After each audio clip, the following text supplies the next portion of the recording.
plus I can't turn the swell off. The franchise doing big business, I live this, it's automatic, I win this. So you hear those horns, you finished. A soldier, and I stay under you fighting. Plus I'm storming on you chumps like I'm thunder and lightning. Ain't no way you breaking me, kid, I'm harder than nails. Plus I keep it on lock like I'm part of the jail. I'm slaughtering stale competition. I got the whole block wishing they could run with my division, but they gone fishing with no bait. Kid, your boy, hold weight. I got my soul straight, I brush your mouth like Colgate. In any weather, I'm never better. Your boy's so hot, you never catch me in the next man's sweater. If they hate, let them hate. I drop your whole clan. Lay your ass down for the 3-second tan. Your time is up, my time is now. You can't see me, my time is now. It's the franchise where I'm shining now. You can't see me, my time is now. It's gon' be what it's gon' be. 5 pounds of courage, buddy base, 10 pants with a gold tee. It's a war dance, a victory step. A raw stance is a gift, and you insist it's my rep. John Cena trademark, y'all are so-so. And talk about the bread you make, but don't know the recipe for dough. Aiming guns in all your photos, that's a no-no. When this pop, your lip lock, your big talks are blatant no-so. See what happens when the ice age melt. You see monetary status is not what matters, but it helps. I rock a timepiece by Benny, if any. The same reason y'all could love me is the same reason y'all condemn me. A man's measured by the way that he thinks, not clothing lines, ice links, leather and minks. I spent 20 plus years seeking knowledge of self. So for now, Mark Fredker's living life for wealth. Your time is up, my time is now. You can't see me, my time is now. It's the franchise where I'm shining now. You can't see me, my time is now. Your time is up, my time is now. You can't see me, my time is now. It's the franchise where I'm shining now. You can't see me, my time is now.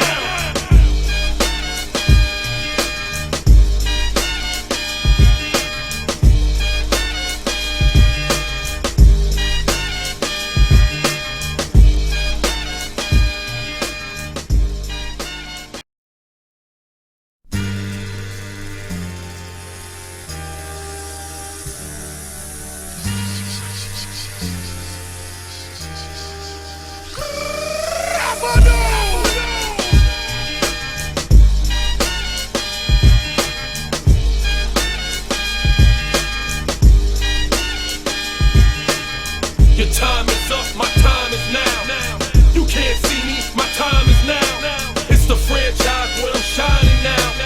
You can't see me, my time is now. In case you forgot or fell off, I'm still hot, knock your shell off. My money stacked fat, plus I can't turn the swell off. The franchise doing big business, I live this, it's automatic, I win this. So you hear those horns, you finished. A soldier, and I stay under you fighting. Plus I'm storming on you chumps like I'm thunder and lightning. Ain't no way you breaking me, kid, I'm harder than nails. Plus I keep it on lock like I'm part of the jail. I'm slaughtering stale competition. I got the whole block wishing they could run with my division, but they gone fishing with no bait. Kid, your boy, hold weight. I got my soul straight, I brush your mouth like Colgate. In any weather, I'm never better. Your boy's so hot, you never catch me in the next man's sweater. If they hate, let them hate. I drop your whole clan. Lay your ass down for the 3-second tan. Your time is up, my time is now. You can't see me, my time is now. It's the franchise where I'm shining now. You can't see me, my time is now. It's gon' be what it's gon' be. 5 pounds of courage, buddy base, 10 pants with a gold tee. It's a war dance, a victory step. A raw stance is a gift, and you insist it's my rep. John Cena trademark, y'all are so-so. And talk about the bread you make, but don't know the recipe for dough. Aiming guns in all your photos, that's a no-no. When this pop, your lip lock, your big talks are blatant no-so. See what happens when the ice age melt. You see monetary status is not what matters, but it helps. I rock a timepiece by Benny, if any. The same reason y'all could love me is the same reason y'all condemn me. A man's measured by the way that he thinks, not clothing lines, ice links, leather and minks. I spent 20 plus years seeking knowledge of self. So for now, Mark Fredker's living life for wealth. Your time is up, my time is now. You can't see me, my time is now. It's the franchise where I'm shining now. You can't see me, my time is now. Your time is up, my time is now. You can't see me, my time is now. It's the franchise where I'm shining now. You can't see me, my time is now.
Ladies and gentlemen, welcome to this game between Little Miss Sunstrikes and Wards and Base. It's game one of series of the best of two, I should say. It's Michael Phoenix here, and of course, my co-caster today, Mr. Tendo. How are you doing, sir? I am good. And I realize I pronounced that wrong, by the way. It's Tendu. Tendu. It's Tendo actually. It's Oh, Tendo, God. but everyone always calls me Tendo, so it's okay. I'm pretty sure I asked somebody, and they said to me it's pronounced Tendu, and I was like, all right, fine, that's what I'm doing from now on. Just gonna call him Tendu. It's Tendu or Tendo. Tendo. Why Like, you have to think pick Nintendo. Think Ah, Nintendo without the Nin, right? And then you get Tendo. well, this is a great start to our casting careers. It's okay. You've butchered my name all last season. I know it. And still haven't fixed it apparently, which is always good. Good signs of a Hey, good caster. You know what? It's the start of next season. It's the start of a new season. We got new teams, new players. This is what it is, right? Indeed it is. Shout out to Ven who says hello. He was commenting. I'll have you know, Tendo. I had a pic of a PogChamp on John Cena as my idol picture while we were waiting for the lobby. So Yeah, no, I have your stream up, so yeah, I see that. Ven was a bit confused about what the hell was going on. But Yeah, anyway, you know what? I'm pretty sure I would be too. If I were to walk up into a stream and just see that. Yeah, I'm pretty sure I would be pretty confused as well. well, I thought I'd do something interesting. Regardless, let's get into the draft because we've got a Warlock pickup, which is a first pick I haven't seen in a while. Still very good though, I'm sure. Oh, it's definitely really good. It provides sustainability with the heal. It's a really good lane support, along with the ultimate that's it's like a Ravage, except it pierces BKB. So it's like better than a Ravage. Yeah, I mean practically, but man, those I saw some team fights with that Fatal Bonds. My goodness, it's kind of a big deal if you get all five of the Fatal Bonds. It's really bad if you get all 5 heroes into one Fatal Bonds. Mm. Woo! The AoE damage, I don't know, just throw an old DLT out there. Bam! Instantly all dead. Woo! Beautiful. It's beautiful to look at. And there's a clockwork. Now, what I've been noticing is these clockworks have been going position 4 roaming style, which I find a bit strange, but apparently it works. Oh man, you don't even know the beginning of this. This clockwork support, that came from me. Oh, I've for done real? this since like 6.86. And they've just started doing this in the pro scene at 7.0 or 7.06, I think it's now. So in other words, the pro scene's been stealing strats from you. Oh man, I could show you so much more. I have like Ember support. I have like Tiny support. Oh yeah. My goodness. Well, there's a Rubik and there's a Dragon Knight. Dragon Knight, in my opinion, Dragon Knight is so people underestimate how strong the damn thing is. Like it's so good of a hero, especially with the pushing capability it has as well. The pushing capability is definitely a big factor in it. But you're looking at DK not as a damage dealer. You're looking at DK as a building hitter, along with the fact that he's really tanky. So you could, most people would buy a blink on DK. They'll just ulti, blink in, and stun somebody, and that'll be their initiation. And because the only person you see is DK in that fight, right at the very beginning, you start focusing on that DK. But DK has a ridiculous amount of armor from his passive alone, and then on top of that, he buys even more armor with like AC, and the such. Yeah, I mean that's kind of my point. Like it's just really hard to kill. It's like really hard to kill him, and if you like when he gets up to level 17 and he's got that ice dragon form, like That's level 18. Oh, it's level 18 now. I mean, it was level 16. 18. Oh, right. So level 18. When he gets that frost dragon, I mean, things get a bit silly when you get to that point, assuming you've got a decent amount of farm on the Dragon Knight. That's for sure. Um, level, I want to say 11. I don't remember if it's 11 anymore. What's that? But level 11, when you get your level 2 dragon, when you get your level 2 ulti, Isn't it? was it level 11 or level 12? Pretty sure it's 12 now. 12 now, right? Yeah, okay. 11 was the old one. Yeah. Oh, these new levels really, really piss me off, honestly. But yeah, when DK gets that second ulti form, that's when he starts really doing damage because that all of a sudden he ultis and he starts right clicking you, and that right click is an AOE. It splashes into a small area of effect, and that's what makes DK strong. And then on top of that, when you get that level 3 ulti, you got to slow on top of it being a little splash. Yeah. Yeah, well that's it. I mean, it gets a bit silly. As far as I'm aware, you just need to try and get some magical damage dealers. Because it's a lot easier than trying to go through that passive armor that Dragon Knight already has with the passive. But then, I mean, like personally, if it was me, I'd get something like an OD or something. Especially if he's going to go mid lane with the Dragon Knight, then he's just going to get absolutely dominated. But we'll see what Little Miss Sunstrikes do. Do you have any like recommendations in these kind of situations where they're going to go up against a Dragon Knight? Against a Dragon Knight, you go with any nuker really. Lena is good. OD is not as good in lane. Because with what OD does, he uses his second skill and maybe he traps the Dragon Knight or he traps something near the Dragon Knight, and when it blows, it damages the Dragon Knight. But that skill doesn't actually do as much damage as it needs to be, especially against a DK. Because with DK's passive, he also gets HP regen on top of the armor, and you have to blow through that regen on top of everything. Yeah, no, absolutely. But OD is good against the DK in the late game, especially. Just because DK's int gain isn't actually all that high, along with the fact that on a DK maybe you buy a BKB, but you're probably not going to buy a pipe. You're not going to buy like heavy utility items. You're probably still going to want some attack speed, some damage, but more importantly, you want to be more tanky in terms of HP. So you're probably just going to grab strength items and the such to just get raw HP, and which is really good against heroes like in the late game, especially against heroes like Lena, who would excel in lane but would drop off late against the DK. Yeah. So it becomes, do you want more emphasis on the early game or do you want more emphasis on the late game? Yeah, no, I get what you're saying. Yeah, no, look, we'll have to see what they pick up because it's not. You have to be careful with these. I'm telling you, you have to be careful with these DKs. If you don't draft properly, they're just gonna steamroll over you. Now you got a Vengeful Spirit, so if they want to go for an early style like push lineup, then you've got the added damage passive, which is going to be painful as well with the DK. There's a Shadow Fiend now.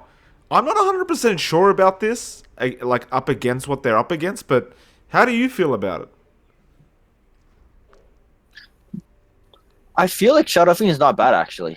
Shadow Fiend gives you more or less the best of both worlds, where you have that early game nuke. Obviously, level 1 raise is not going to do much damage, but once you get that level 2 raise, once you hit that level 3, you could probably contest that lane pretty well. On top of having the souls, if you get enough souls, you can outright click the DK and burn right through his passive before he even maxes it. Due to the fact that most DKs at level 7 would get 4-1-1-1 build. So there's only one level in that passive, and that one level in that passive isn't going to be good enough against Shadow Fiend. You have to get past that stage of having that level 1 passive against the Shadow Fiend between level, say, about 4 to about level 10. Yeah, you're probably right. He's definitely probably going to have to get more than just one level in the passive early game. So he might have to he might have to either sacrifice leveling the stun, or he might have to sacrifice leveling the Dragon Breath, potentially. Depending on how good this Shadow Fiend is, which should be pretty good because it's NAA, so the best of the best are here. I guess we'll find out. They've also got I mean, you've got the Clockwork Shadow Fiend combo, so it's not like he's going to be able to just deny him from getting any last hit straight away, because he's going to be walking in with souls already, kind of down ready with the cogs. So it's not going to be easy for this Dragon Knight, I guess. Yeah. Yeah. No, unfortunately though, with this strat, usually you run a support clock. With this Clockwork Shadow Fiend combo, where you sit in base and you just right click these cogs down. Usually that's a support Clockwork that can afford going to lane later. Yeah. Obviously, you're gonna want that Shadow Fiend to be in lane by the time the horn rings.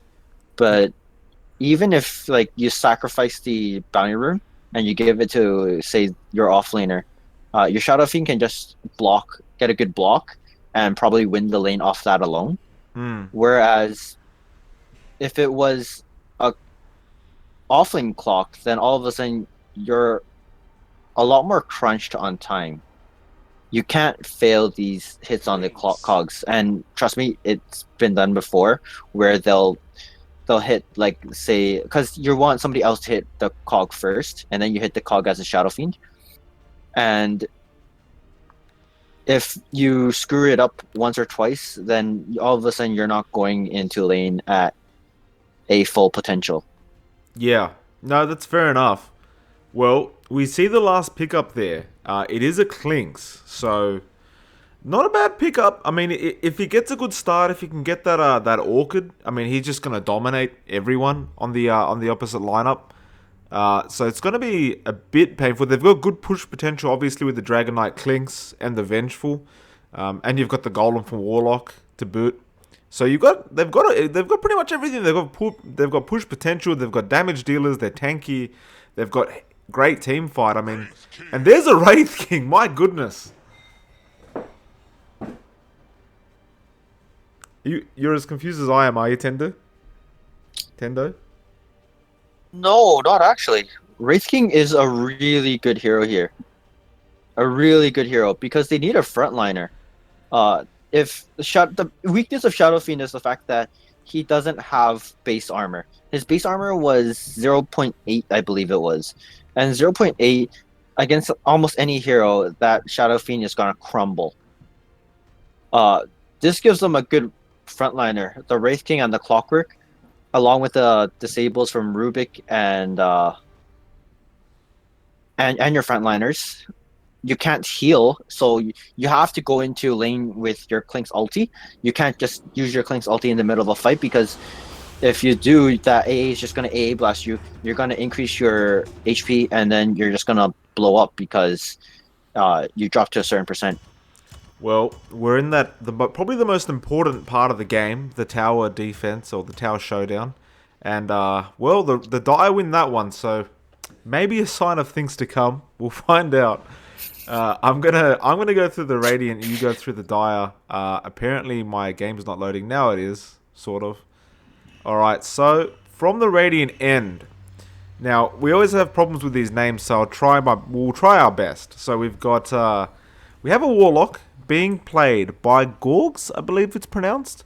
We have Duality playing a Clinks. We have Tanner Z. He's playing that Vengeful Spirit. We have a Tide Hunter being played by Norks, or Norkies, but we're going to say Norks. And I think that's Mountain, because we're not going to say F Dylan every time. So, so Mountain is playing the DK and the Dire, if you could please, Tendo. I would have loved it if you just said fuck Dylan. I would have loved it. It would have been hilarious. Alright, so what we've got here is Devilisk on the AA.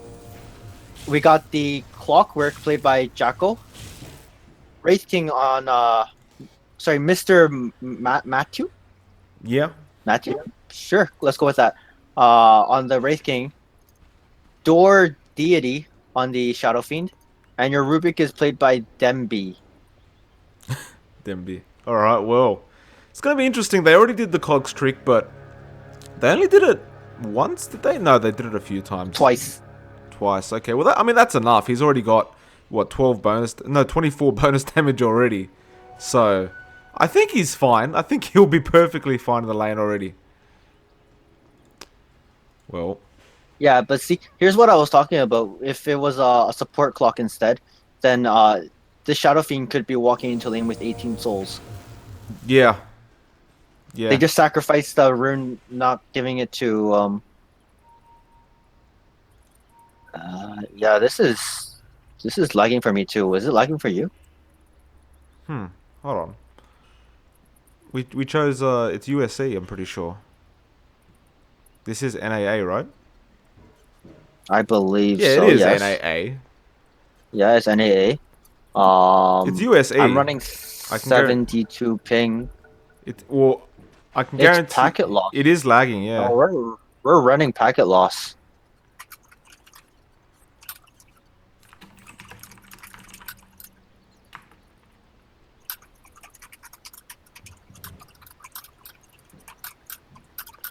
It's definitely USA. I can guarantee you that. But if they're having problems, I mean, we can just. I mean, somebody else can create the lobby. I don't care if they believe it's my thing. But then again, there was an update literally like a minute before we even started Dota up. So I don't know.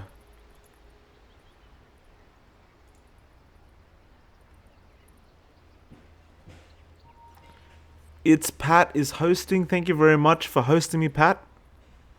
Yeah, no, I think like I said, if they want to remake, we'll remake. I don't care.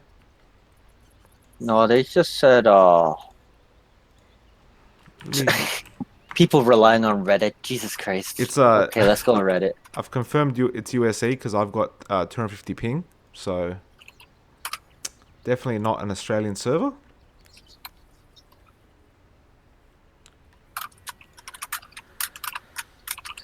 Alright boys, just anyone watching, just hold on. We're going to Reddit and we're testing everything.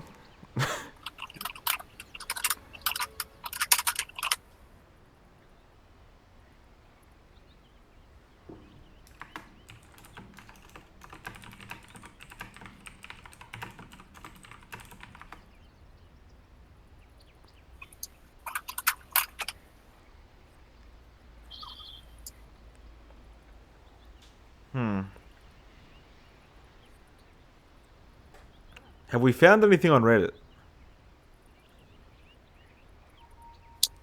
I am looking.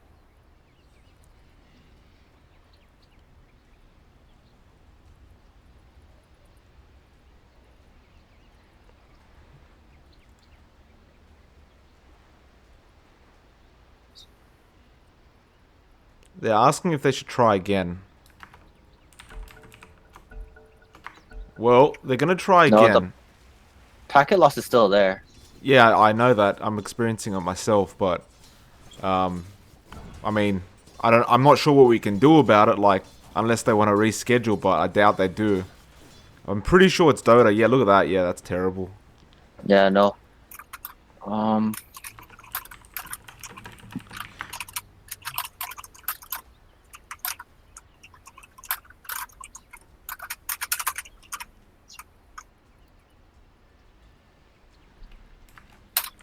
Looks like we're gonna have to remake. Anyone that's watching, apologies, but I believe this is a Dota issue, not my issue.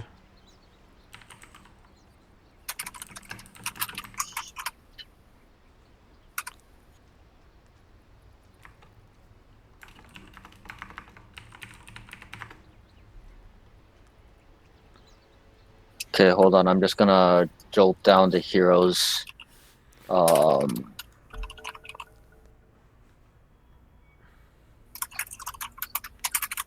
Alright, anyone that's watching, we're gonna go to my John Cena screen for a second. Until I fixed it up, and I'm probably just gonna mute everything. So give us a couple minutes, guys. I'll be right back with you guys with an update. And yeah, one moment, guys.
Alright, ladies and gentlemen, welcome back. Apologies for that. I'm not 100% sure if we're going to have to pause again or not. Yeah, we'll find out. We'll find out. I mean, if the players are lagging, then that's the... I mean, every player is lagging, so what can you do? We might experience a few lag spikes or something like that in-game while we're casting, so I don't know yet. All I know is Silt Breaker came out, and that may have ruined everything. But anyway, we'll find out. Along with the game, Tendo, are you back in the game? Yeah, I'm back in the game. All right, perfect. Well, let's see how this goes, and like I said, worst case, we'll just remake it if necessary, but hopefully not. Look at these lanes, because we haven't looked at anything yet. Tidehunter on the offlane solo, copying a bit of harass, but it's a Tidehunter. Actually, he might die. He's been lifted up. He's dropped on the cliff as well, and that's it. They might just leave him there. Good game. That's a GG, well problem. played. This is as an offlaner, if you're stuck there, this is good game. This is the end of it. They could call Because GG. you don't your courier is not flying for another half a minute. You might have that courier like a TP scroll on that courier, which she does. It's on cooldown for another 13 seconds. It's coming. But it's coming, but it won't reach him. It can't give it to him until that courier is upgraded. And look at what Rubik is doing. Yeah, well, they have to really be in the right position to try and dominate. Oh, actually, yeah, that's Rubik. Rubik! Oh, he's actually got it! Oh, and he stole the TP! Oh, this is massive. Oh my, No, okay, so that's yeah. 2 more minutes where this Tidehunter is irrelevant. Oh no. He's not getting any levels. He's not getting any last hits. He's not getting anything. Oh, this is so bad. B-Donk Dota, thanks for hosting. And Austin, someone in the chat called Austin has actually explained to us, Tendo, that it is a server-wide lag issue. Yeah, that's what I thought. That's why I wanted to say, let's try US West. But the teams said that they don't want to try US West, so they're going to have to put up with this lag. And so are we. Yeah, no, that's cool, mate. I mean, I wanted to just... I was about to all chat being like, yeah, it's confirmed, but better not interrupt them for the time being. We'll tell them after the game, and we'll see what they do. Anyway, it's kind of hard not to concentrate on this Tidehunter. I mean, Rubik has literally won them the safe lane on his own. This is really bad for the Dire. Or for the Radiant, my apologies. This is horrible. Because now... This Tidehunter is level 2 at 4 minutes. Level 2. Yeah. Not getting any farm. No, it's not like he's farming the jungle or anything. Right? So now they're either waiting for the courier to come back up, and maybe they'll bring the courier over. But look at the ward over by the Dire. Yeah. This little uphill ward, perfect for the scenario. Yeah. No, they've got perfect vision, and I mean, like you said, the Ancient Apparition and Rubik they can literally just stand there and make sure Tidehunter doesn't get anything, get a TP. And look, VS is trying to give him one right now, and she's actually managed to do it. So she's actually Tanner. I don't know how he's done it, but he's actually managed to do it. We should probably.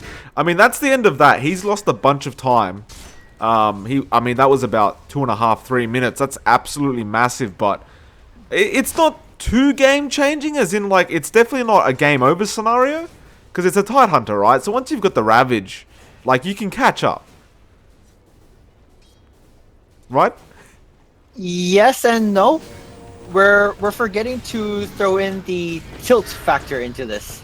Yeah. Oh, actually, bot lane How Tendo. tilted is this guy now? Bot lane Tendo. Unfortunately, Mountain goes down, and actually, Tanner actually gets Deity as well in the mid lane. I agree with you on the tilt factor. Generally, like, yeah, I can see how he would actually be psychologically kind of distraught at the moment. Yeah, he'd be angry, especially because he fed a courier kill he fed a courier as well to the Rubik. So a lot of problems here for the Radiant so far. But that was a kill in every lane. A kill for the Dire in the mid lane. A kill for the... Sorry, no, a kill from the Radiant in the mid lane. A kill from the Dire in the top lane. And a kill from the Dire on the bottom lane. So your side lanes are golden right now. This Wraith King is level 5, and you're facing up against a level 3 Tide Hunter. Yeah. I mean, this is something you just never see. You know, obviously the solo offlane should have a lot more XP and levels than the safe lane. Especially a Tide Hunter who has Anchor Smash and, you know, they can just go to the jungle and just Anchor Smash some creeps, start stacking. But that's the beauty of the Tide Hunter. It feels like he could literally just go to the, just go stack Ancients now, and he'd probably end up catching up just fine. Looks like Garrett bot lane, he's actually having a go on Tanner. He's trying to hook, he does get it. The cogs isn't there, it's a bit too late, so he didn't get the drag. Now, he's in a bit of trouble. The DK trying to chase, and Gorgs, I mean, obviously he can't really do anything to slow this clock down at the moment. So they'll let him walk it off, but nice little play from Clock, forces the VS back. In fact, she's sticking around. Looks like she had a tango. But got to be careful. I mean, the Clock's really dominating this bot lane. And now top lane, Tide Hunter's in trouble. Norks, he's had a hell of a game already. Now they take him out. And this is going to be, like, he has to go to a jungle now, surely. In a non-tilted player perspective, yes. This is where you go to the jungle, and this is where you say, this top lane is impossible. Goodbye, guys. Yeah. But because he is Look at this! not in... Look at top lane. They're going on him straight away as he TPs, and Martu's not stopping. He throws out the stun, and if he can get a crit right now, this could be massive. And no, they're going to let him go, but just look at that, Tendo. He has no chance in this lane.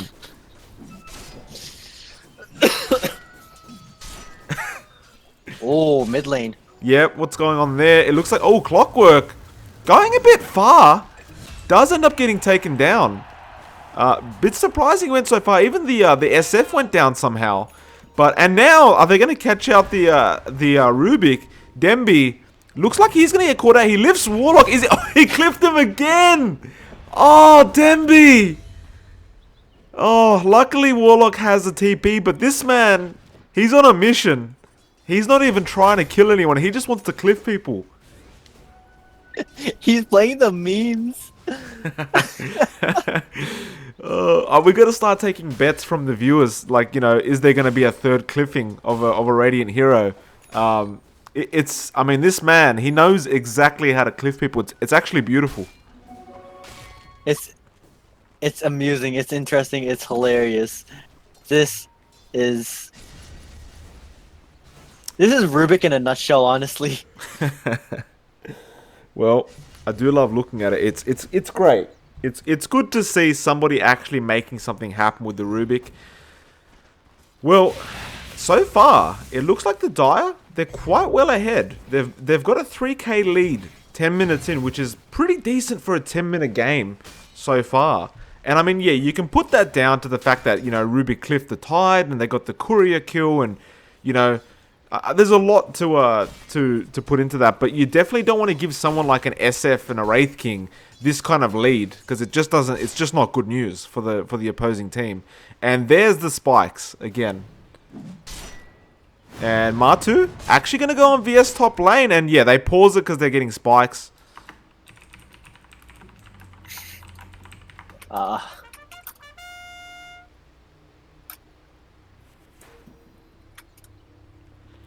Just letting them know it's a server-wide issue.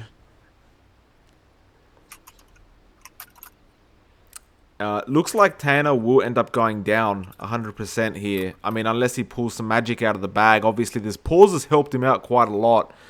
But yeah, these server issues right now, they're going to get pretty frustrating for these players. And I mean, if we were talking about tilt before Tendo, but I mean, this is going to be even more tilting for them. This is We don't actually know if it's only USC, to be fair. Like, we actually don't know. It's just somebody mentioned that it is server-wide, so...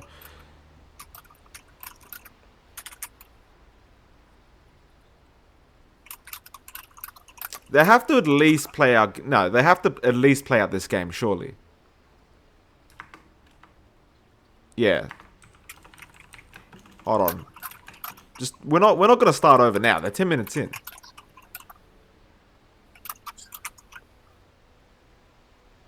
Well, this was the reason why I'm just giving them the reason why Yeah, I no, I get that. Well, I did ask them to go to US West, right? you did, yeah, but it's fine. Game 2, we'll see what they want to do. Actually, Tanner, he gets a stun on the Wraith King. Matu, he's still chasing.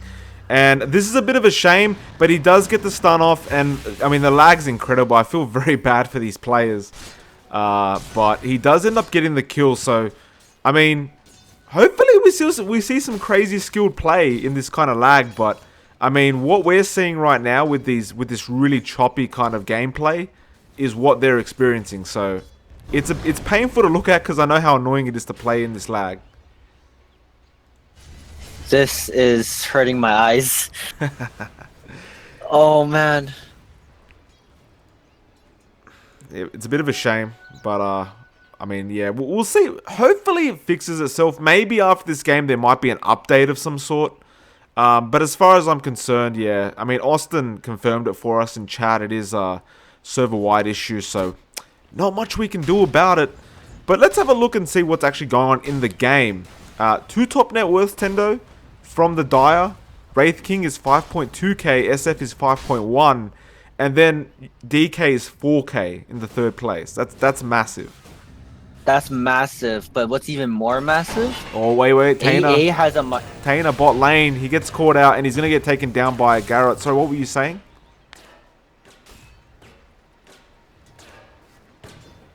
You there? Yeah, no, I'm here. I'm asking what you... Sorry, what were you saying? Your mic kind of like just disappeared like randomly. Oh, okay.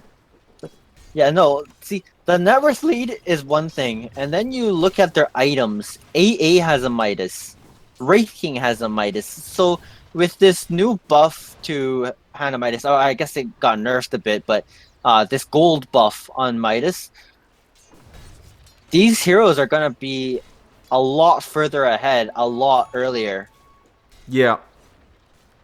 There we go again. They're getting annoyed by this. Yeah, we... like, what are we going to do about this? Well, I don't know, Tendu. I mean, what usually happens in these scenarios? Because we have no power over it. We don't. We really don't. This But- isn't something that we I can don't do anything about. I don't know if switching servers is going to help. That's the thing. But no, on a 90% scale, like 90% of the time, whenever there's an update, US East server is the one to take the fall. Yeah, no, US no. West is the one that's always like just steadily there. No, I get that, but like we just don't like. I hope it's as easy as that. You're probably right, but like we just don't know what's gonna happen. We actually don't. Yeah, But it was probably going to be our best bet because we presumed as much that this lag is going to stay. yeah. Well, So if you didn't take the bet, you didn't take the gamble, I can't do anything about that. Right? So that comes down to the fact that the players made a decision and now they have to reap what they sow.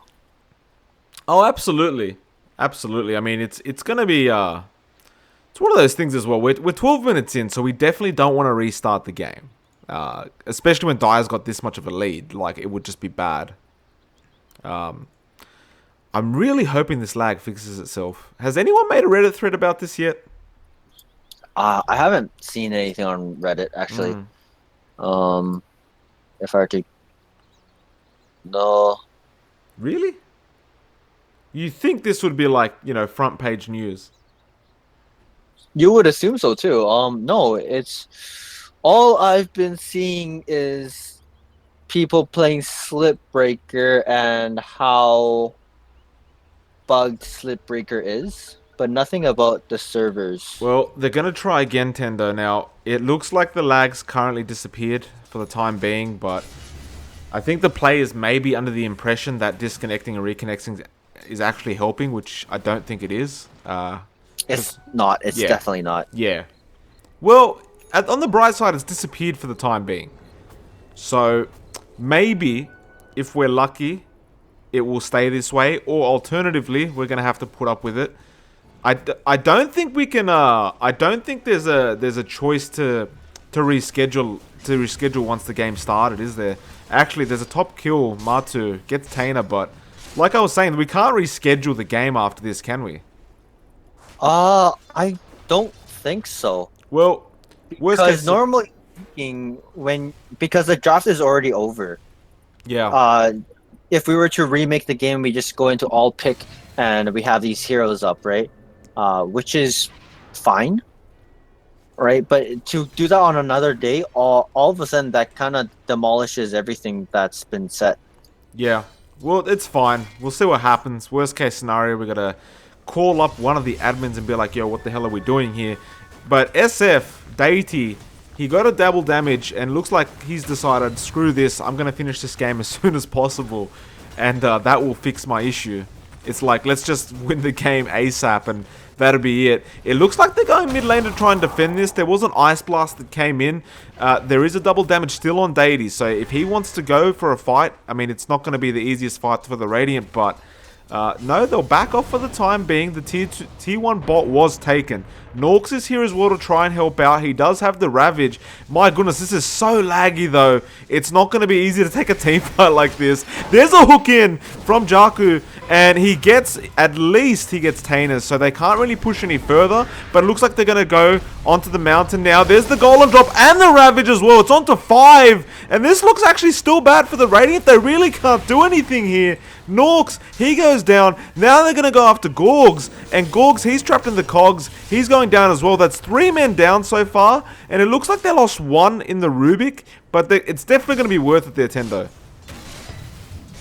Yeah, see, usually in my standpoint, I would be able to see everything, and I would be able to make something out of it, but the lag was so hard that I don't know what happened. I literally, you know, in a sense it was kind of good because it was like just slowing the team fight down. So it was so much easier to call everything from my perspective. And from my perspective, nothing makes sense. Okay, so we got a hook shot in. Venge swapped the DK out of the cogs. Beautiful play. Sacrificed herself. Gave the enemy team a Vengeance Aura, so she lowered their damage. Beautiful. Perfect. Clinks was, for some odd reason, on the enemy side, high ground, and he was just right-clicking the Rubik, and because of Warlock's fatal bonds, Clock took a couple tower hits too many, and it ended up killing off the Rubik, but that's about all I made out of that. Well, that's the beauty of I didn't even see Ravage get used. Well, that's the beauty of the fatal bonds, isn't it? It's like, you know, everyone has to be aware of what they're doing, otherwise you're just going to lose people in the backlines for no reason. It looks like, speaking of lose people, they're going to run into a smoked up Radiant. Jakku, he's going to TP straight away, and Demby's actually going to TP as well, so they're not going to be able to stop this, or are they? No, there's a swap, it took too long, and Demby, he's going to be the sacrifice, and that was a bit of a shame. They were TPing to the same place, being the top lane. That being said, they might get the Tidehunter. There's the Cogs to drag him back. Matu, he's got to stun up in a second or so. Norks, he looks like he's in big trouble here. He does have that Hood of Defiance, and he's actually triggering them out pretty well right now. So Tide, he's actually going to start TPing, but there's the stun, and Jakku, he's going to follow up there. Matu will get the kill. He's on a dominating spree now, and they're going to be able to take, well, I was going to say the tier 1, but the tier 1's completely gone, so maybe they'll try for the tier 2. Yeah, well, the tier 1 top being gone is like a no shit Sherlock moment. The Tidehunter was out of the game for about 5 minutes.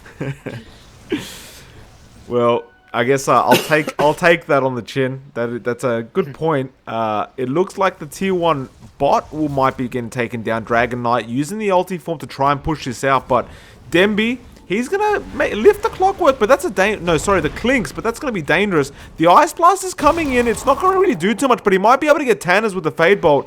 No, he'll let it go. They're going to defend top lane, and in fact, there was the Golem drop. Do they have a Ravage? Yes, they do. He just needs to get in position, and it looks like he just might be Matu. He's gonna turn around and fight. He has an armlet. There's the Ravage onto 3, and they're gonna be able to take out Matu at the least, but he has the ulti. Duality, he'll go down from Deity, and now they're gonna go after the Mountain. Mountain copping a lot of damage. Norks, he's copping a lot himself as well. And everyone's low. Looks like Jaku will get a double kill there as well. Norks, he's going to be the next target. And Jaku's not really stopping here. He does use the cogs, and that'll be it. But they'll get 3 again, Tendo. Yeah, this comes back to the issue of focusing the DK, because when the DK goes in on you, all you see is the not the DK, the Wraith King. All you see is the Wraith King. And you go up, you hit the Wraith King, you kill the Wraith King, and then his ulti pops, and you're all slowed. 75% movement slow, 75 attack speed slow for 5 seconds. Tendo, 5 seconds. I really do believe that the Dire are going for a quick finish because of the lag. That would actually make sense. Just all in push. Push, you assholes, push. Well, I mean, Demby... I could hear it in their team comm already. Well, the thing with... Push! with the Demby... with Demby, my apologies, who, who got the Tidehunter on the cliff for so long. Like, I think they must realize with that courier kill as well how far ahead they are. Being 12k at 18 minutes, that's nothing to sneeze at, Tendo, and they, I guess they just know. And look at the lines are being drawn out by Brown. And he's saying, let's go, use the shrine, and we're going. There's no time to waste. I don't want to play in this lag anymore. And I can't blame them, and I respect them for playing so damn well that they look like they're going to finish in half an hour. Yeah, it looks like it might be a 30-minute game at this stage. I actually think that the lag might be part of the issue here. Because Wars and Base have a more technical draft, where they need to time their ultis. You Ravage, and then you Warlock ulti, and all in the while, everyone else is right-clicking. Maybe you gotta get those timely stuns from the DK and the Venge, but otherwise, you still have to time those, right? But whereas on the side of Little Miss Sunstrike, Miss Sunshine, I don't remember. Little Miss Sunstrikes. Theirs is more of a walk in, right click the shit out of people. Well, they're going in, Tendo. They're going to go after the SK. There's the first life gone, but there's a hook in straight onto VS. He's gone. Norks has to be careful here, but he does have the Ravage. If he wants to use it, the tier 3 goes down. They realize they can take shrines now, so they're just going to back off. There's the Ice Blast. They might turn this around. They don't want to give the Wraith King away. And Dragonite actually going to lose his life. There's a big crit. Now the cogs. And Tidehunter's actually stuck now. Norks, he's going down as well. No Ravage was used, I don't think. No, it wasn't. He had no mana after the cogs. And they jump on. And they go after the Warlock as well. And I think they could call GG after this, Tendo. Because the Rax is definitely going down here. The cogs from Jaku. It's perfectly positioned here. Tidehunter, he's basically stunned up. So, melee Rax gone. And as I like to say, the melee racks are the important racks, because the melee racks is like 90% of your creep wave. Like your melee creeps are 90% of your creep wave. So to buff up those melee creeps, it does so much that even buffing the range creep doesn't even matter as much. Well, just getting the buff on the melee creeps, the lane push is a lot harder comparative to if you had those ranged racks. Well, I was going to point out, you made an interesting point before by saying that the Radiant have a much more technical draft with the timings of the ultis, and the lag spikes might be affecting them more so than the Dire, because they've got like a much simpler draft. And ironically enough, when you said that, I realized as well that if the ulti is used, someone like a Rubik, if there's a lag spike, he could steal the spell much easier, because he sees an ulti, he clicks R. And then next thing you know, there's a spike, so then the opposite team can't use like Anchor Smash or another spell. And next thing you know, you've got yourself a Ravage or a Golem as well on the Rubik. So the advantages may really be going the way of the Dire with this lag. And I guess this comes down to the fact that anything goes down in Dota. Anything goes. This is a no holds bar. When you can't account for a lag like this, but it's because of lags like this that professional teams don't do heavy technical drafts. They might have like one skill shot, two skill shots, but nothing like a Tidehunter ulti into a Warlock ulti, into just people right clicking them down.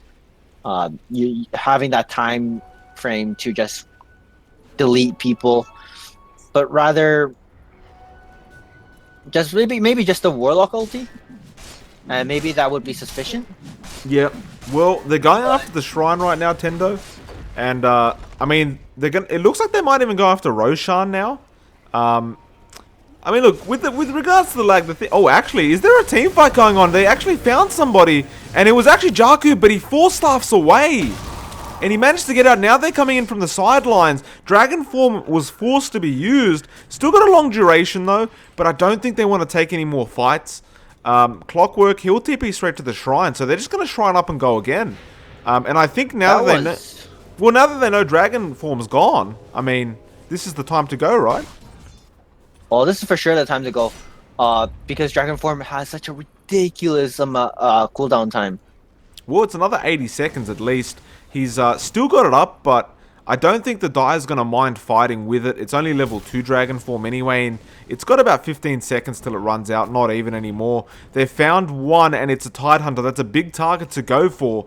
And no hook in from Clock quite yet. They might be changing their minds in the smoke. They're actually going to run into Tainer, though. Tainer, he's going to get lifted. No, he'll get stunned up straight away, and he's going down. So that's a VS kill, and that will mean they're going for the Roshan, apparently.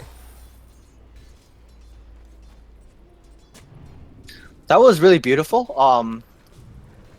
The reason why Clock was caught out was because not only was he walking up towards high ground with no wards, but rather the fact Radiant was actually smoked up, and because Radiant was smoked up, Clock was the best thing to for the Dire to use. Like the crap, I'm just not, words aren't rolling out of my mouth.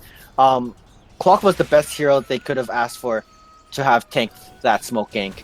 Yeah, because he can just cogs and 4-staff, and you can't chase him. Yeah, it's quite beautiful the way it works. Like you said, just cogs, force, and then what are you gonna do? You can't run through the cogs because it's gonna just push you back, and then you've lost your mana. You copped a bit of damage, and you're just wasting time. They're gonna go for a push here, Tendo. Now they've got the Aegis on the SF, who also has a Hurricane Pike Shadowblade, so he's got a lot of escapability right now.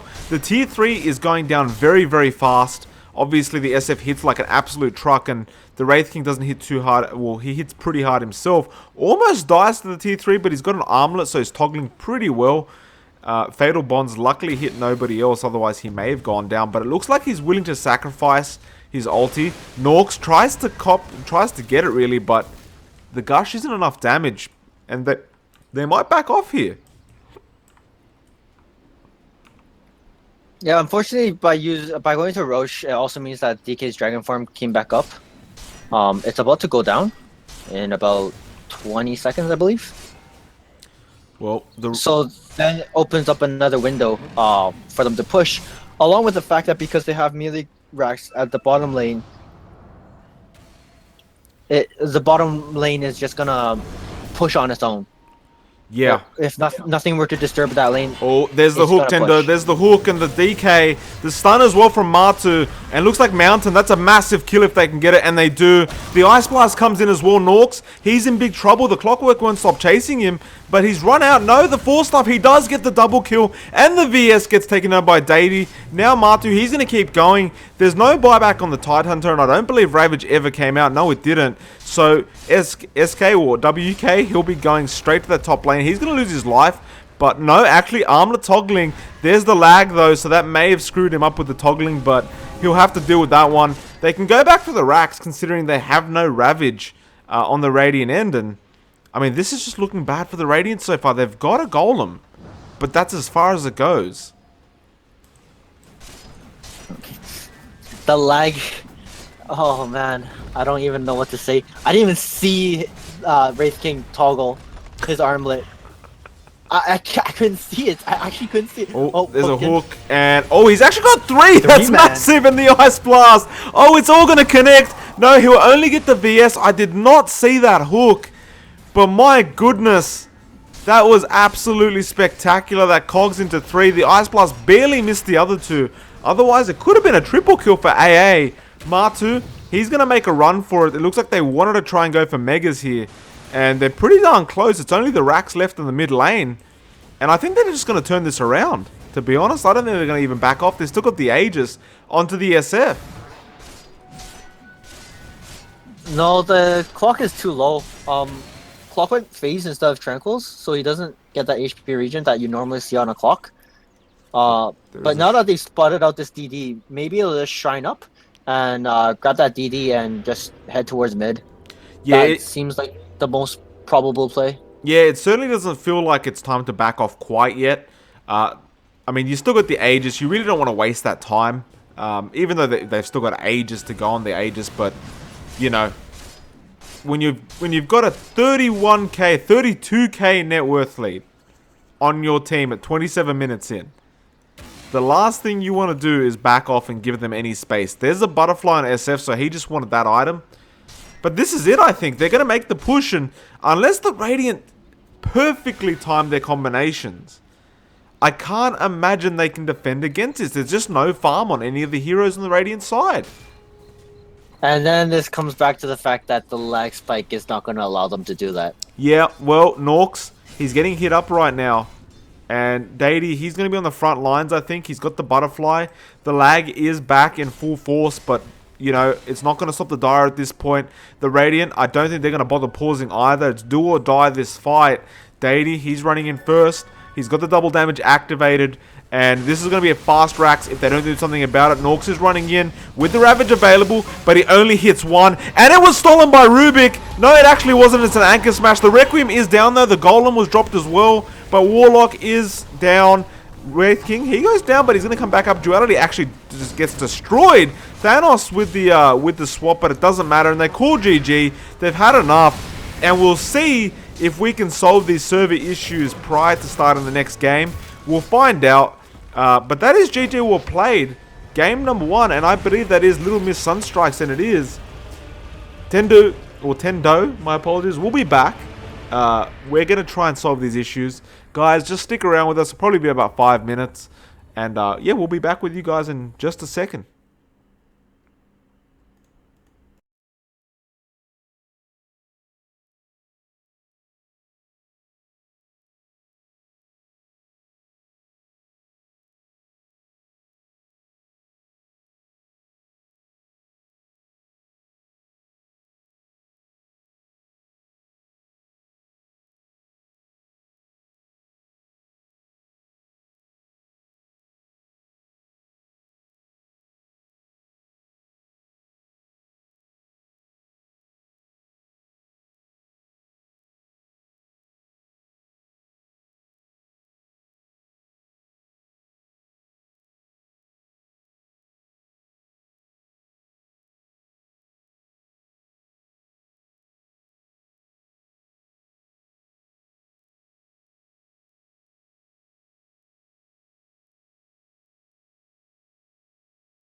Hold on.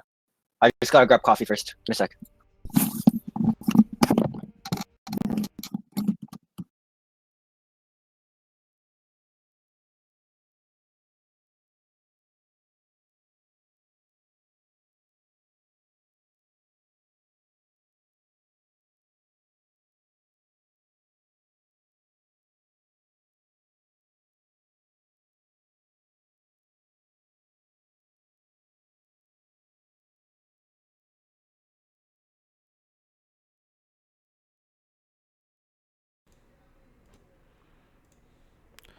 All right, ladies and gentlemen, welcome back to Game 2 of this best of 2 series between Little Miss Sunstrikes and Wards in Base. It is Michael Phoenix, and of course I've got Tendo. Tendo, after first game, how you doing? My eyes are burning. The lag, I couldn't comprehend anything because everything I see is usually in real time, and the lag spikes kind of threw me off quite hard. Actually, I couldn't see projectiles. I couldn't see anything. Well, on the bright side, we're into Game 2. To be absolutely fair, it appears it's a complete world issue. Like it's a complete just Dota 2 issue, and it's probably because of Siltbreaker.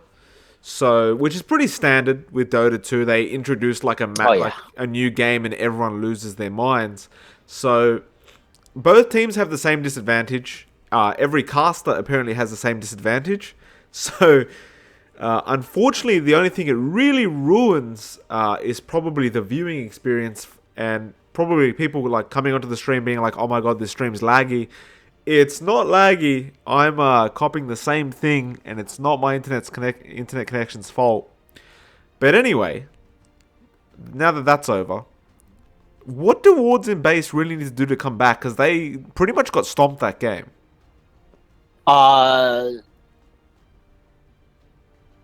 To put it into very, very simple terms, is to draft a stupid draft. Something that is not like banged on, like heavy team fights, Ravage, Warlock Golems, etc. But rather just something that's more straightforward, simple to execute, walk, and right click. Yeah. Yeah, I mean, look, they've gone straight into picking Ogre Magi, so not the smartest hero in the world, but I suppose that's exactly what you were talking about. There's the Clockwork first pick from Sunstrikes again, so they're very confident in that clock, which was played beautifully last game, I've got to say. It was absolutely amazing. And then you've got Jakiro now, which has become very, very popular. I still don't see what the big deal is, but apparently it's a very good hero. Jakiro's a really good hero, period. He has a stun, he has a slow, he has another slow, and one of the slows actually damage towers. And his ulti is pure damage. So, say Clockwork were to be able to, in his most abnormal form, be able to cogs 5 heroes or whatever, and you just throw a Jakiro ulti down, those 5 heroes are more or less dead. Yeah, I can see what you're saying. There's a hero we don't see very often in Echo League. Now, Division A, I guess it's not too surprising to see the Enchantress because you generally have a higher MMR cap. So, I mean, you're going to see, players that can, micro pretty well and things like that. But there's an Enchantress, and I've always liked the Enchantress pickups. I believe it's very, very strong no matter what stage of the game you're in. Enchantress is a game-winning hero, is how I'm going to put it. The fact that there's so much slow, you right-click the guy and you're just slow to oblivion, along with the fact that he has this huge heal that could keep his team alive for ages and ages. On top of that, he has a high movement speed, and her right clicks hurt a lot, especially when she gets that level 6. Her impetus hurts so much, it's not even funny. Yeah. Well, I mean, the thing is, though, we did talk about how they kind of had to choose stupid heroes because, you know, there might be lag issues again. I don't know if Enchantress is one of those heroes that you want to play in these kind of lag spikes. Uh, it's dependent. Most enchantresses I've seen get that one level in that in the second skill, the enchant, to take a creep, micro off the creeps over, and usually that does a lot. Maybe they get extra levels in it if they're confident in their micro skills. Um, just because you're 5k doesn't mean you can micro, unfortunately. That's not how it works. Some players are just better mechanic wise. They just play better. They make better decisions, and then there are players that are more well rounded and they'll be able to micro. So it's dependent on the player playing that enchantress. But if you can't micro, there are other ways to go about doing a 4 position enchantress where you run around with that high movement speed and you just right click people and you harass people out of the lanes. You walk mid and you just right click that guy twice and you walk out scath free. Yeah. So it's not a hero that it could be a stupid hero. Like, you don't need to micro. You might just get that one value point in enchant to slow enemies. And that might be a thought process. Yeah. Well, I guess we'll see. There's a Lycan, so they're going for a push style lineup, I think, here, Tendo. Yes.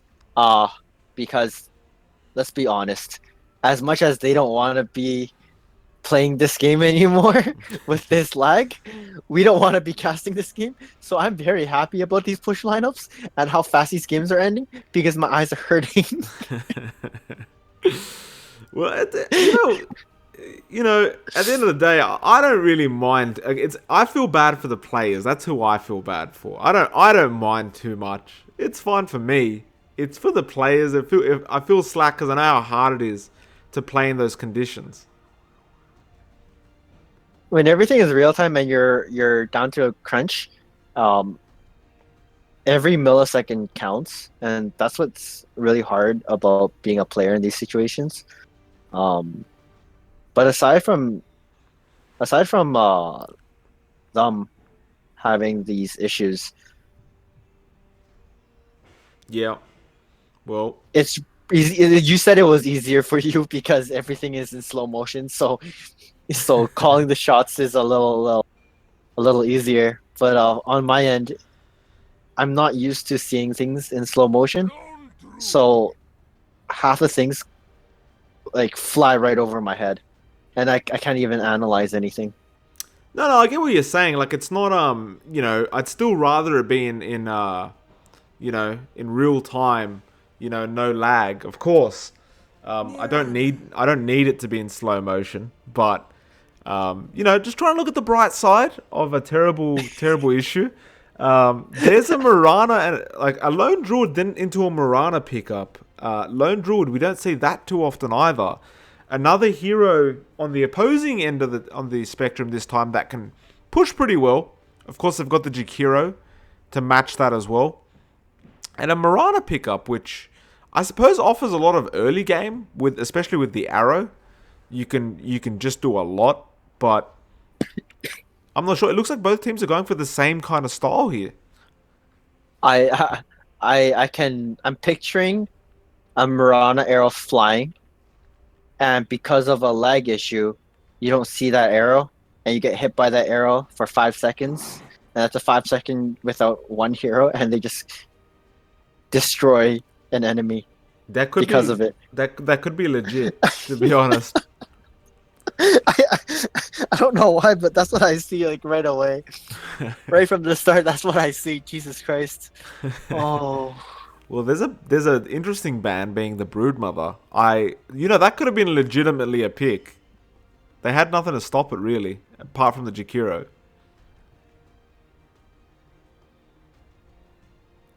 Well, Last ban out now. They've got a lot of reserve time here, so they're using quite a bit of it. Not really sure what they're looking to ban here, but it seems like both teams pick up on what each other's doing pretty well. Do we have any kind of predictions for what could be these last picks for both teams?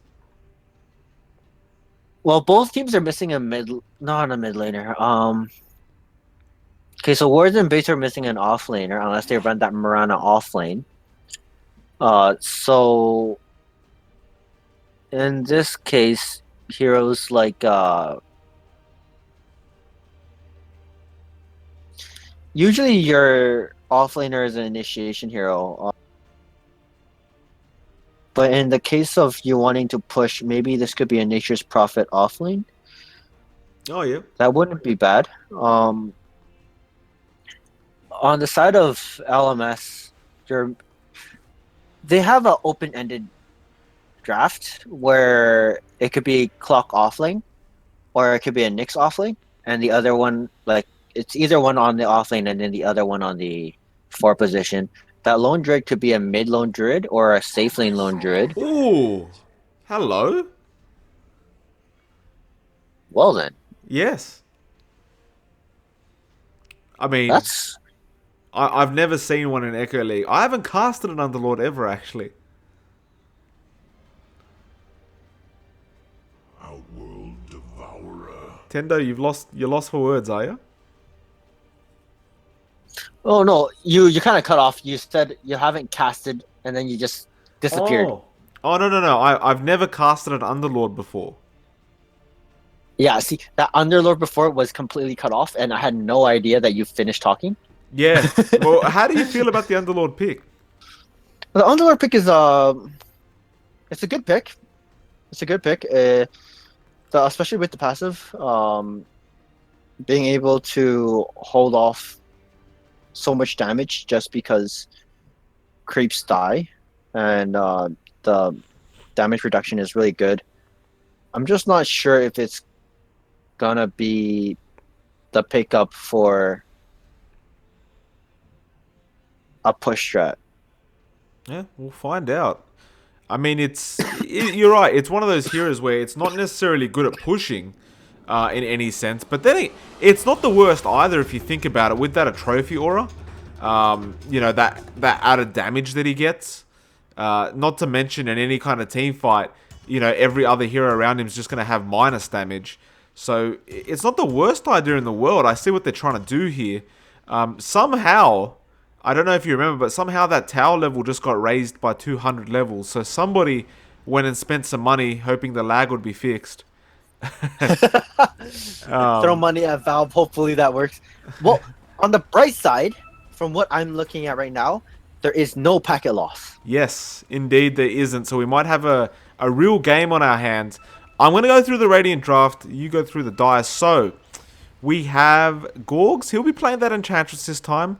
Norks will be playing the Pit Lord or Underlord. Duality, he'll be playing the Potom. We have an Ogre Magi being played by Tanner Z. And finally, we have Mountain being played by Lycan. And the Dire, if you could please. All right, on the Dire side, we have Devilisk. I believe Devilisk is their captain, playing on that Jakiro. Clockwork, played by Randodo. I don't think this guy was here last time. Nope. No, he wasn't. Okay, hold on. I'm going to have to double check. Randodo is on their roster, so that's okay. Randodo on their Clockwork. We have Mr. Matthew on that Safe Lane Lone Druid. We have Deity on the OD. And we have Demby on that Nyx Assassin. That is very strange because I thought, was it Deity that was playing the Clockwork last game, or is the Clockwork player gone somehow? Clockwork player is gone, I believe, because Demby was the Rubik. Very strange turn of events that's occurring in this series. Oh, I know who's gone. Jackal is gone. Oh, that's right. Well, we've got Redondo now, so we'll see how Redondo plays. He's stepped up.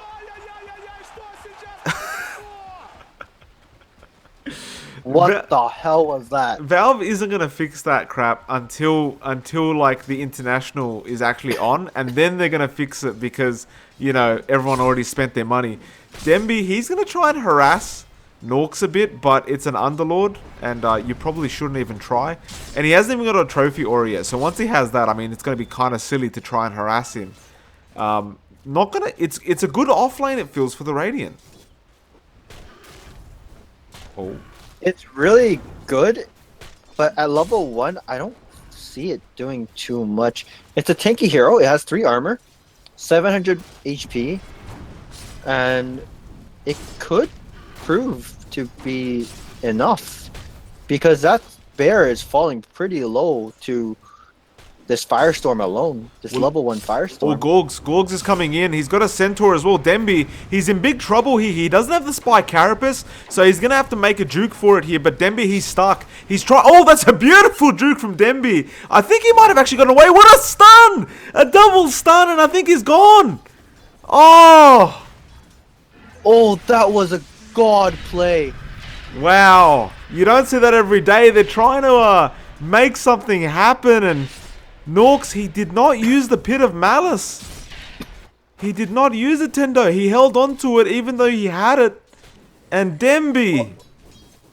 He casted it and then he cancelled it. I learned this when I first tried out Under or Pit Lord for those of us from Dota 1. His second skill has a pretty nasty cast time. Yeah. Yeah, no, it's not the best cast time in the world, but if you think about how annoying the skill is to play against at the same time, like, it's just so frustrating. Now, what I failed to mention was this Firestorm. This Firestorm does a percentage damage. Yep. Speaking of percentage damage, look at Devilisk. Devilisk is going down.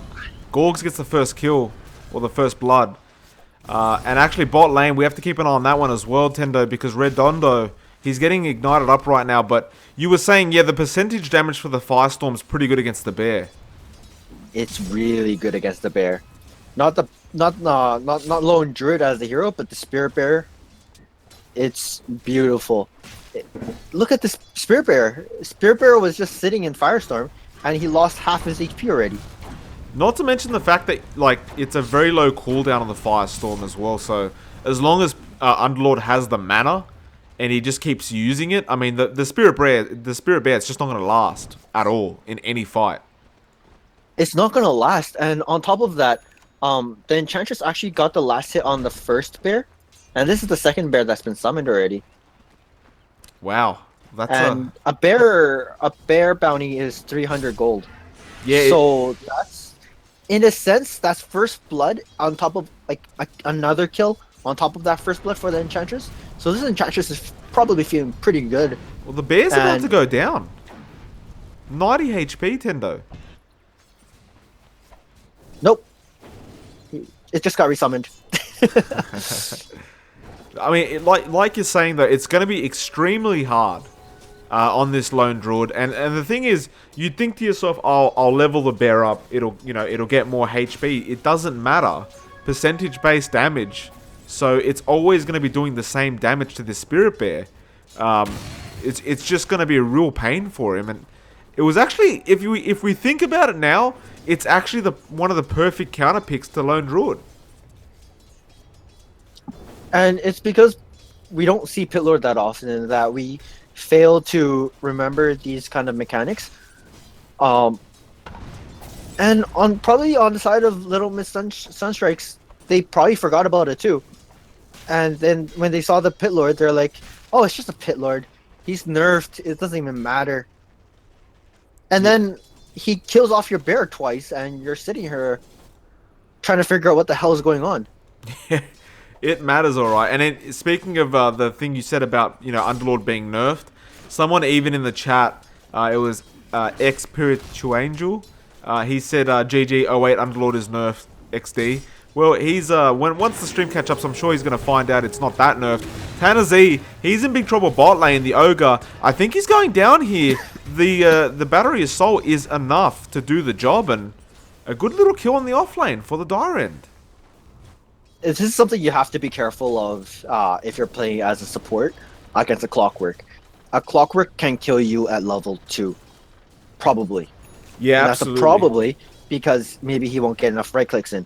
But once he gets that level 3, he can kill you. No matter how tanky you are. You're an ogre, you have a lot of armor, that doesn't even matter because battery assault is magic damage.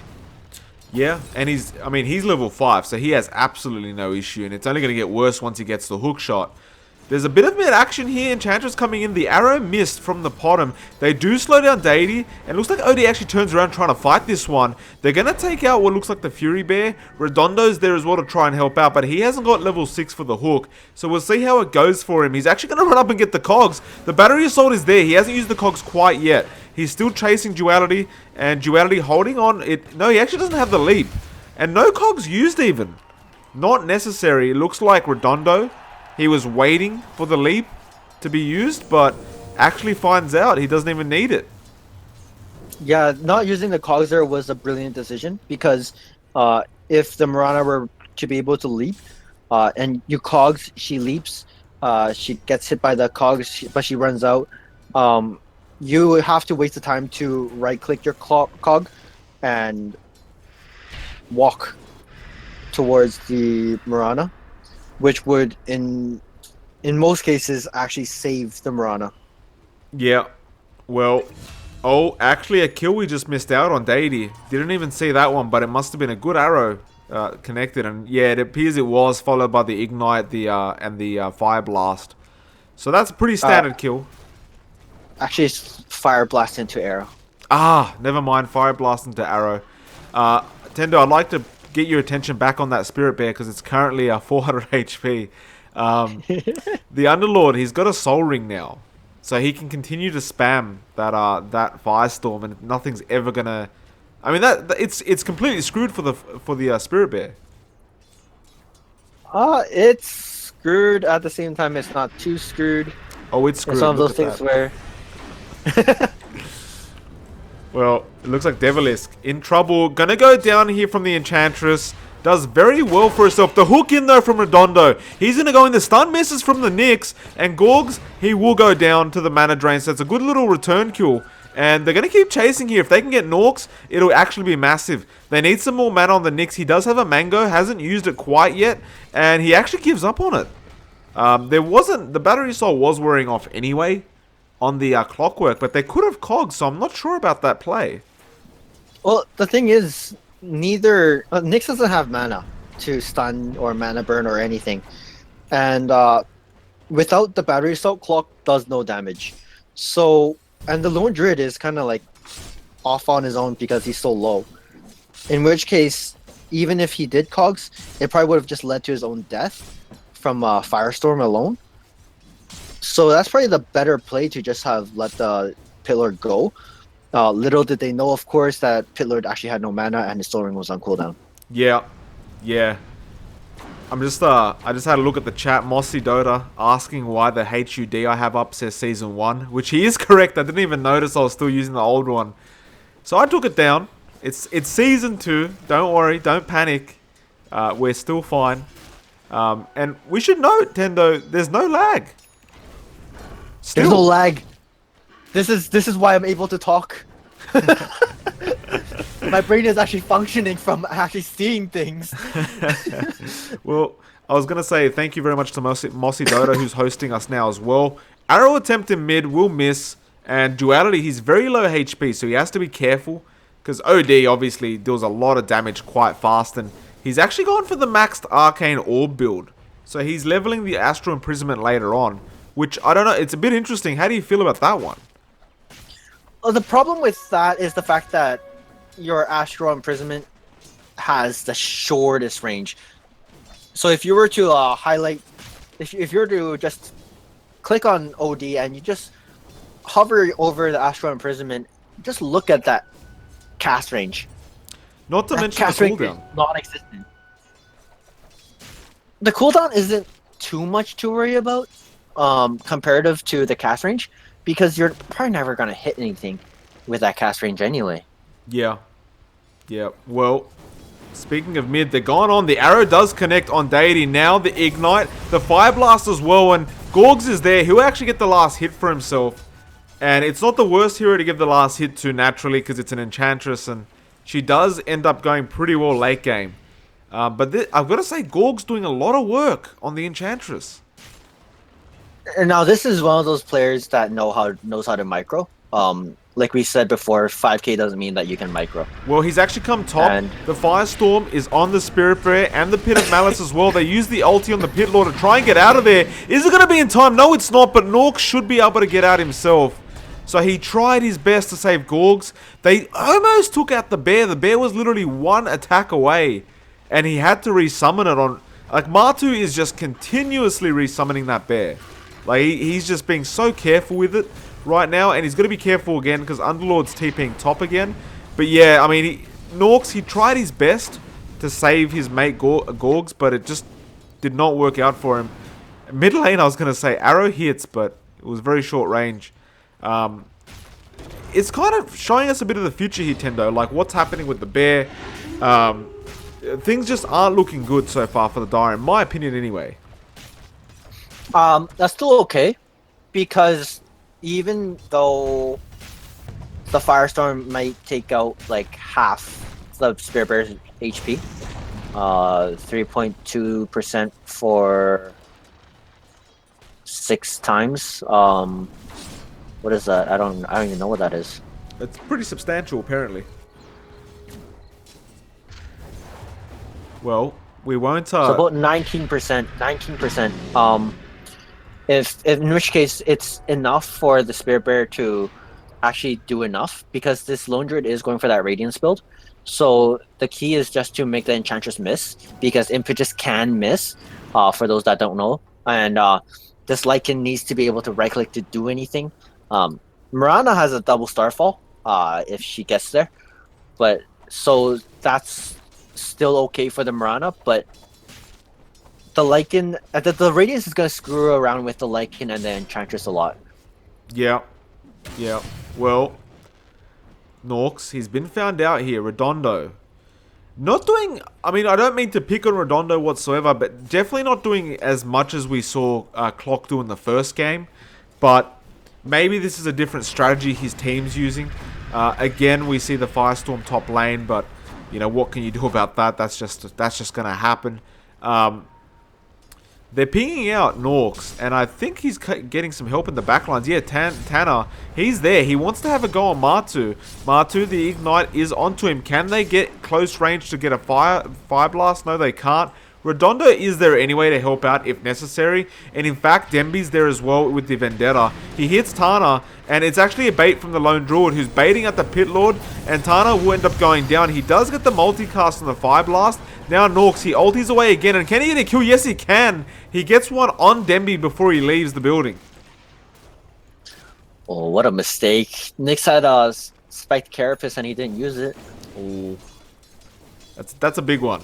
That's a pretty big mistake. Not something I'd expect to see from a 5k.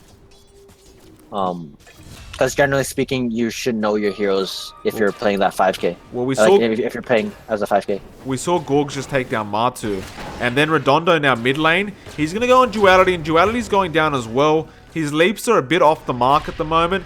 Now there's a TP top by Demby, but Demby could be in trouble. Jakiro drops the Macro Pyre as well, and he cops an Ignite. The rocket's coming in. Norks, he has to be a bit careful, and Mountain has to be careful himself as well. He's lost half his HP. The OT ultimate takes out the Ogre and the Lycan. Now Norks is going out to ultra kill for Deity.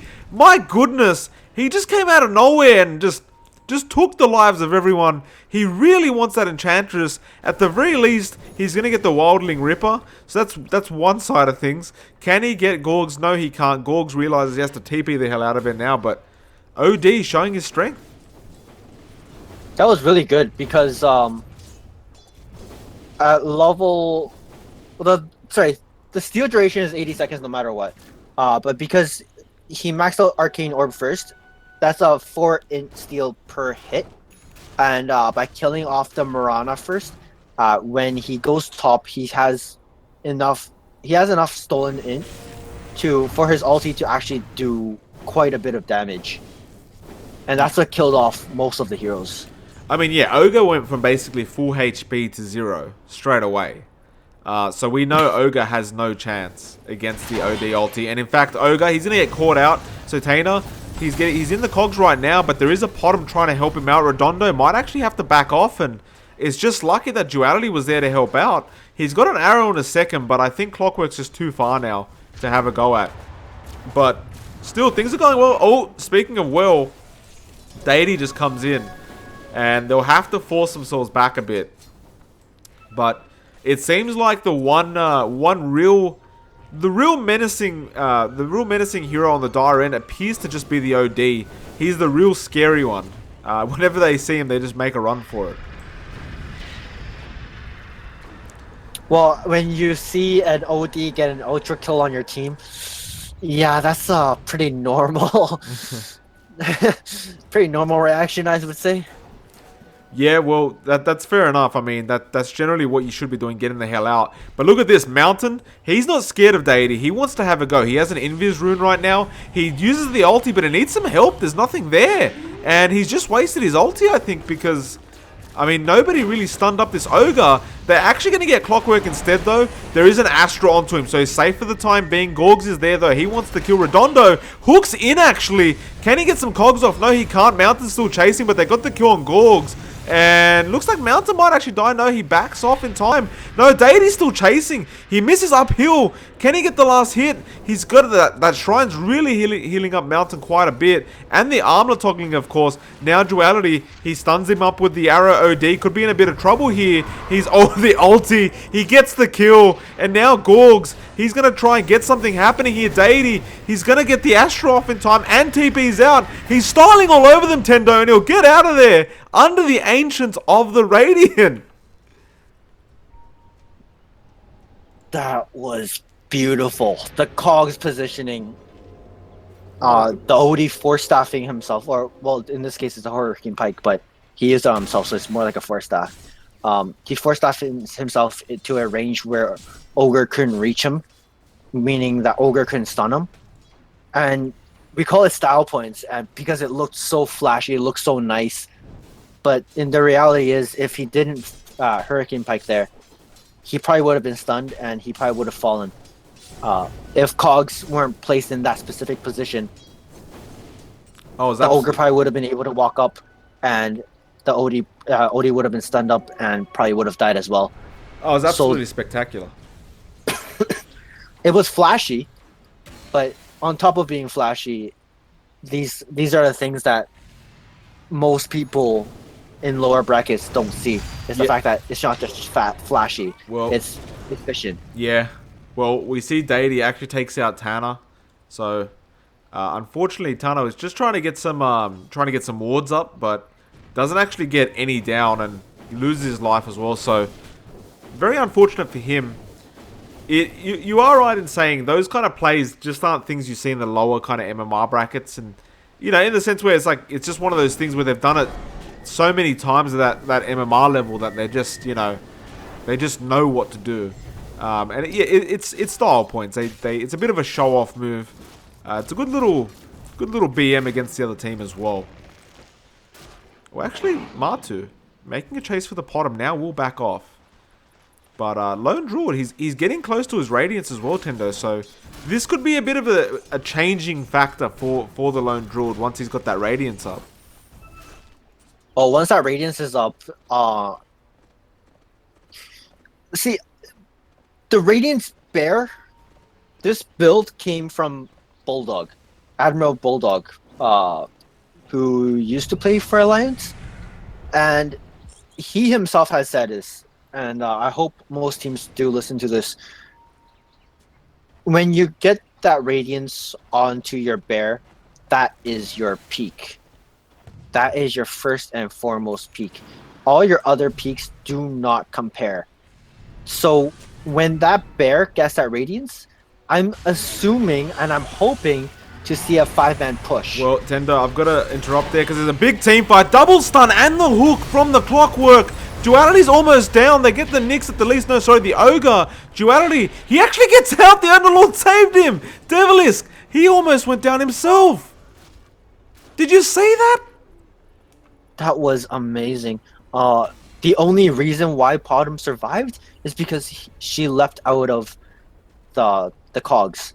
But because she left out of the cogs, that means Ogre for sure dies. But when you're playing that 5 position role, yeah, let's be completely honest. You're the sacrificial support. You're expecting to die. Yeah. Yeah. You die and your team lives. That is your dream. I can't disagree with you there. We see Mountain now, top lane, starting to solo push with the Lycan, which isn't something that, you know, is new exactly. However, I have seen this new build, and it happened yesterday as well. Actually, hold that moment. Redondo, he's going in, he's blocking the Lycan, and he's ready with the cogs if need be. He doesn't use anything quite yet, because his team, they haven't really joined him. And Deity, actually taking out people bottom lane. He might actually get a double kill and almost got a triple on the duality. My goodness. I'm actually not sure why Duality lived. Oh, he used his wand. Okay. Because that looked like that should have killed him, but he wand and then switched his Trez into his strength. That's basically what saved him. He was on a sliver of HP. Yeah, well, lucky for him, he did manage to walk out. I mean, the thing is, Duality, he's basically getting out of situations with no HP. So he's just living on the edge right now. They're gonna go push the mid lane. So we'll see how that turns out for them. Obviously, they've got a Jakiro, a Lone Druid as well. So the tower will just melt. And Redondo, he gets straight into position, ready for the hook attempt if they're going to try and initiate. There's the first arrow. The Potom ultimate has been activated. Tana, he's going to try and get some kind of ignite off. There's the root onto the LD, and they're going to go straight onto him. But no, Deity is there. Astral's Gorg straight away, then the Hurricane Pike. They might want to back off, though, because OD is a bit low, and it looks like they will, and the Radiant will be happy with the defense. The defense was good, but I'm not sure because there's a not smoke. being able to kill. There's actually a counter smoke straight back. There's a double damage as well, Tendo. This could be really bad for the side of the Radiant if they haven't picked up the fact that they might have, you know, returned. They've looped around past the tier 1. OD, his smoke breaks. They should have seen him now, and that could have ruined everything. And it looks like it just has Duality. Got to be careful. There's the hook. It's actually onto Underlord, so they're going to take him out first. And like you said, that Radiance is that high, like, kind of peak that he needs to take advantage of. That being said, though, Clockwork still trying to find somebody else. Duality trying to get the Potom. Actually just going to go for the tier 1. And it looks like they'll let the tier 2 go for the time being, maybe, because the bear's just a bit low on HP. But no, actually, they'll just TP the bear back to base. And they're probably just going to bring it back and go for the tier 2 because of the double damage that was on OD. And Tana cops one arcane orb, almost dies. He loses half his HP. This is the scariest part about playing a 5 position against an OD, especially when you're Ogre and not even just Ogre. Any support, you are reliant on your spells. You're reliant on that lift from Rubik to stun somebody. You're reliant on the Fade Bolt to decrease some armor. You're reliant on your spells. As an ogre, you're reliant on your slow, your buff, your stun, and those are really mana heavy spells. Yeah. Well, look at this. Bot lane, Norks. He's going to get taken down. It looks like the stun's there. They just destroy him. And there's the hook onto Duality. After the leap as well. The Cogs push him back. Can they get the kill? Yes, they can. It's a wicked 6 streak now for the Clockwork. And, I mean, this could be a tier 3 here, Tendo. We saw this last game. And hello to Slavic Donut, who's joined the chat. Go on, Tendo. This is where what we're talking about when we say when that spirit bear gets that radiance, that is your peak. That is when you have to push for it.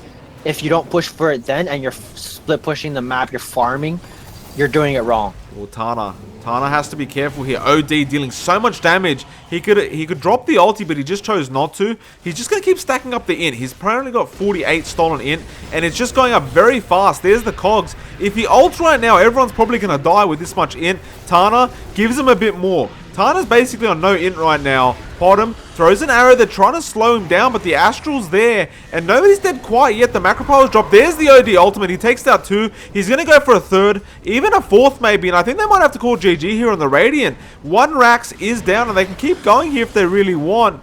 OD, he's really carrying this game for them, and Lone Druid being very smart, going for objective-based gaming. In fact, they'll back off even though 3 are down with no buyback, which is slightly surprising, but I just realized the tier 2 is still up on both the mid and the top lanes.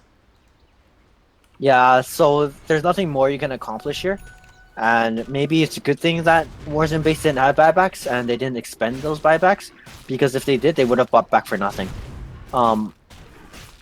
Shrines going down, this is a pretty obvious move. After you take those T3s, you want to build up your advantage a little more. You take out those Shrines and maybe you go for those T2s. Maybe you can go for Roche before you go for those T2s. But by taking out that top Shrine, you take away any possible access from to the Roche pit from the Radiant. And that looks to me like, well, that's what they're going to be doing. Yeah, well, they're taking out all the shrines right now. Like you said, they're going to rotate to that mid probably soon, but it looks like the Radiant realize they have to make something happen here. Otherwise, they're just going to get rolled over. The shrine goes down, so they know where the Dire are. There's the root onto the Jakiro and the arrow. So Jakiro looks like he's going to go down. No, the Astral's there. Now the hook in from Redondo. And Lycan was in a bit of trouble. Devilish drops the macro pie so he can die happily now. He actually walks out of there. And Lycan's the one in trouble now. OD gets the kill. Now Gorgs almost dies. There's the ultimate from Underlord. He's not going to get the bottom. No, he will. But OD takes him out. So there's no ulti. Duality. He could have gotten out of there, but he waited for the ulti from OD. I mean, Underlord. Duality. He's going to die from the LD this time. And Redondo, he gets another kill himself on the Duality. So things are just going really bad for Radiant. And they call GG. They've had enough, Tendo. My goodness.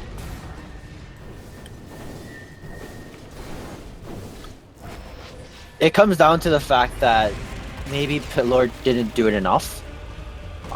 Because yes, the Spirit Bear was dying really fast because of the nuke, but maybe that just isn't enough against the Lone Druid, especially with the fact that Lone Druid is still going to be able to farm that jungle, still going to be able to farm those lanes, and he's still going to be able to farm that Radiance up. And once he gets that Radiance up, and if you don't have an answer, then there's nothing you can do. Indeed. I can't disagree with you, Nintendo. I would love to spend a bit more time, but I have to go to work soon. So I'm going to wrap this up. Have you got any shout-outs or anything like that? No. All right. No. I'm glad that you didn't butcher my name in your stream this time. Well, thank you very much for that. I do appreciate it. I put a lot of work into that one. Tendo, look, it's been a pleasure. Congratulations to Little Miss Sunstrikes, who take the series 2-0. Obviously, we did have the unfortunate lag in game 1, so who knows what could have happened. But to be fair, both teams had the same disadvantage, being that lag, so it's not like one team had it, one team didn't. Anyway, guys, it's been Michael Phoenix. If you enjoyed, consider following the Twitch stream and following me at MLP Dota, because I practically do this every day. And of course, keep an eye out for Tendo, because he's always around in the Discord. Tendo, you don't have any socials or anything, do you? No, I do stream. But I don't stream any casts since Well, just keep the the streams Twitch for stream. casts are. My Twitch stream is Tendo0 with the number 0 rather than the word. But yeah, I do stream a bit. I probably won't stream today because lags are a pain in the ass, and I don't want to play in lag. Yeah. Well, guys, go to Tendo's stream as well. Follow his stream. Otherwise, guys, if you hated my casting or Tendo's casting, just tell us and we'll fix it. Other than that, it's been a pleasure. You guys have a great day ahead, and until next time, it's been MLP and it's been Tendo.